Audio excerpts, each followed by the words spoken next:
अननसाचं आईचं इमारतीचं लिंबूचं उकाचं ऊसाचं ऋषीचं खताऱ्याचं गणपतीचं चमचाचं छत्रीचं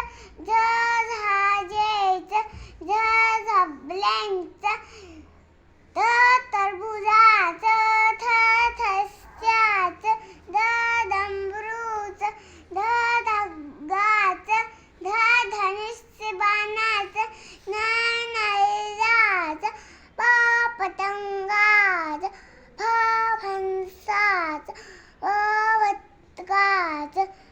भाजीचं यज्ञाचं रताचं लसूणाचं मृगाचं षटकोणाचं हरिणाचं न्याय सूर्यांचं शाहून बाळाचं